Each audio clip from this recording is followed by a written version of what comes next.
ক্ষমতার স্বাদ একটা গোষ্ঠী অন্তর্বর্তীকালীন সরকারের ঘাড়ে ভর করে তারা ভোগ করেছে। স্বাধীনতা যুদ্ধের মতো ব্যবসা করে যেমন একটি দল রাজনৈতিক ক্ষমতায় আঁকড়ে থেকে ফেসিবাদের দিকে গেছে, অন্য আর একটি দল চেষ্টা করেছে জুলাইকে দ্বিতীয় স্বাধীনতা বানিয়ে নতুন জন্মের ডেফিনেশন তৈরি করে বিদেশ থেকে বুদ্ধিজীবী আমদানি করে অর্থ খরচ করে অনলাইনে বট বাহিনী তৈরি করে নতুন ন্যারেটিভ তৈরি করতে। আজকে সকালের যে অনুষ্ঠান, সেই অনুষ্ঠানে কয়েকটি বিষয়ে উল্লেখযোগ্য। সেটি হচ্ছে যে সকালে যে ডকুমেন্টারি প্রদর্শিত হয়েছে বা প্রাইম মিনিস্টার যেভাবে আমাদের সাবেক উপদেষ্টাকে সম্মান জানিয়েছিলেন এবং একইভাবে সকলের অংশগ্রহণ নিশ্চিত করার চেষ্টাও করা হয়েছে। আমি এখানে এনসিপিকে আমন্ত্রণের কথা বলছি। তো সব মিলিয়ে আসলেই সকালের পর্বটা ভালো ছিল। বিকেলের অনুষ্ঠানের পর্বে যেটা রাষ্ট্রপতি বলেছেন, আমার বক্তব্যটি সেরকম যে একটা ডকুমেন্টারি তৈরির সময় যেমন আবু সাঈদের যে ছবি থাকবে বা তার ভূমিকার একটা অংশ থাকবে, তেমনি বেগম খালেদা জিয়ারও থাকা উচিত। আমি আশা করি যেটা অনিচ্ছাকৃত একটি ভুল। নগদ নিয়ে এলো হার না মানা হার অফার। সর্বনিম্ন 10,000 টাকা রেমিটেন্স নগদে পাঠালে থাকছে স্বর্ণের হার জেতার সুযোগ।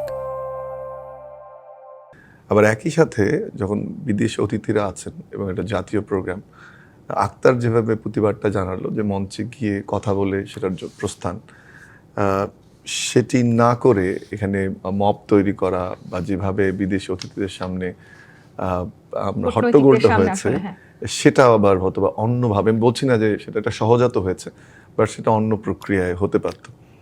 সব কিছু মিলে আমার মনে হয় যে ভবিষ্যতে এই ধরনের ডকুমেন্টারি প্রদর্শন বা অনুষ্ঠানের ক্ষেত্রে আরও সজাগ থাকতে হবে, কারণ জুলাই সবার এই কারণে বলছি। একটু আগে সোহরাব ভাই এবং আমাদের বাঁধনাপা যেটা বললেন যে জুলাইয়ের যে চেতনা বা আকাঙ্ক্ষা, আমি বাঁধনাপার শেষ অংশ দিয়ে শুরু করি যে নির্বাচিত সরকার এখন ক্ষমতায়, অন্তর্বর্তীকালীন সরকার ছিল, তাদের কাছে আমাদের প্রত্যাশা ছিল, কিন্তু উনি কয়েকটা ঘটনা উল্লেখ করেছেন, আমি তার ধারাবাহিকতা আর কয়েকটি বিষয় উল্লেখ করতে চাই। জুলাইকে যেরকম চেয়েছিলাম বা চেতনার যে জায়গাটা, সেটা অন্তর্বর্তীকালীন সরকারের সময় শুধুমাত্র নারী লাঞ্ছনার কথা উনি বলেছেন, কিন্তু একই সাথে না, উনি শুধু নারীদের বঞ্চনার কথা বলেন। আমি আরো কিছু যোগ করছি যে আমি কয়েকটা বেশি যোগ করি আরো। সেটা হচ্ছে যে দেখেন, অন্তর্বর্তীকালীন সরকার যখন ক্ষমতায় আসলো, রাজনৈতিক স্থিতিশীলতা একটা বড় আমাদের দাবি ছিল এবং একটা নির্বাচন হয়েছে, একটা গণতান্ত্রিক সরকার, এবং আর্গুয়েবলি বাংলাদেশে একটা সেরা নির্বাচন মাধ্যমেই এই সরকার ক্ষমতায় এসে, সেটি নিয়ে আমরা অবশ্যই ইউনূস সরকারকে কৃতজ্ঞতা জানাই। কিন্তু একই সাথে এই যে স্থিতিশীলতার দিকে বাংলাদেশ যাওয়ার কথা ছিল, প্রগতির দিকে যাওয়ার কথা ছিল, মত প্রকাশের স্বাধীনতার দিকে যাওয়ার কথা ছিল, মানবিক মূল্যবোধের দিকে যাওয়ার কথা ছিল, সেটা কিন্তু আমি শব্দটা ব্যবহার করতে বাধ্য হচ্ছি, সেটা ভুলণ্ঠিত হয়েছে।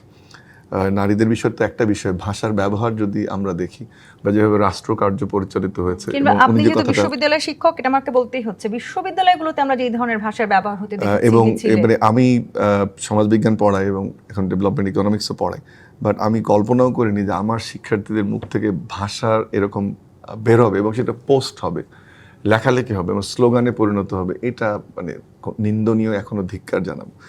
সমস্যাটা হচ্ছে যে যে জায়গাটা থেকে শুরু হলো, এই যে প্রত্যেকটা আন্দোলনের একটা পরিসমাপ্তি থাকে এবং তারপরে নতুন ফেজের উদ্ভব হয়। আপনি একটা আন্দোলন করেছেন, আন্দোলনের সফলতাটা সবাই মিলে করে, এখন সেই আন্দোলনের সফলতায় যদি আপনি মনে করেন যে 10 তলা থেকে আপনি লাফ দিবেন, এই পরিমাপটা করতে ভুল হয়ে গেছে। প্রধানমন্ত্রী কিন্তু স্পষ্টভাবে বলেছেন যে এই আন্দোলন আসলে বাংলাদেশের জনগণের। আমি ওইটাতে যাবো, আমি এতে। দ্বিতীয় হচ্ছে যে দেখেন কেন এই সমস্যাটা, সোহরাব একটা ব্যাখ্যা দেওয়ার চেষ্টা করেছেন যে কেন এরকম হচ্ছে। সেটা হচ্ছে যে বিপ্লবের যে ক্রেডিট, সেটা একটা মীমাংসিত বিষয় আমি মনে করি। এখন আজকে প্রধানমন্ত্রী তার বক্তব্যে যখনই ওনাকে কেউ জুলাই যোদ্ধা বানানোর চেষ্টা করেছে, 1 নম্বর ব্যক্তি বানানোর চেষ্টা করেছেন, বরাবরই এটা অস্বীকার করেছেন। এবং মোটা দাগে বিএনপি সিনিয়র নেতৃবৃন্দর বক্তব্য যদি শুনেন আপনি, সেটা বারবারই তারা বলছে যে এটা জনগণের আন্দোলন ছিল, সবার আন্দোলন। এটা যেমনটা সোহরাব ভাই বললেন যে কৃষক, জেলে, তাঁতি, মজুর, অভিনেতা, অভিনেত্রী, শিক্ষক, রাজনীতিবিদ, সবার আন্দোলন।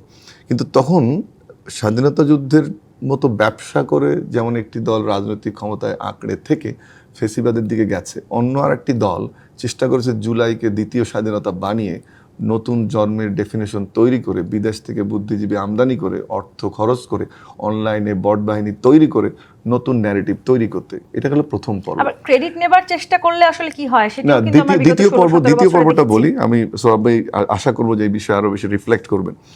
এবং এখন যখন বলা হচ্ছে যে কেন এই চেঞ্জগুলো হচ্ছে, একটা জিনিস খেয়াল রাখতে হবে। আমি একটা দায়িত্ব নিয়ে একটা কথা বলি যে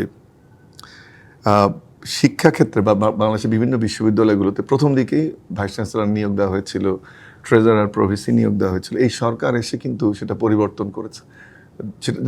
সেটা আমি ধরে নেই, তাহলে বুঝতে হবে যে তখন ক্ষমতায় কারা ছিল বা প্রশাসনের বিভিন্ন পদে কারা গিয়েছিল। এনসিপির ওই রাজনৈতিক শক্তি ছিল না, তারা পিক অ্যান্ড চুজের মাধ্যমে কিছু কিছু লোকজনকে বিভিন্ন জায়গায় বসিয়েছিল। তার মানে ক্ষমতার স্বাদ একটা গোষ্ঠী অন্তর্বর্তীকালীন সরকারের ঘাড়ে ভর করে তারা ভোগ করেছে, এবং সেই ক্ষমতার স্বাদ ভোগ করে একটা বড় অংশের সিট, যে শূন্যতার কথা আমাদের অভিনেত্রী বাঁধন উল্লেখ করলেন, সেই রাজনৈতিক শূন্যতার সুযোগ নিয়ে তারা একটা অধিকাংশ সিট পাওয়ার চেষ্টা করেছেন। কিন্তু এই যে ক্ষমতায় থাকার যে স্বাদ, একবার বাঘ মানুষের মাংস খেয়ে ফেললে ওই টেস্টটা যেটা হয়, ওইটা যখন চলে যায়, একটা না পাওয়ার বেদনা বা আকাঙ্ক্ষা যে ছিল সেটা কন্টিনিউ করার, সেটা যখন রণে ভঙ্গ হয়, তখন কিন্তু ভিন্নভাবে তার বহিঃপ্রকাশ ঘটতে পারে।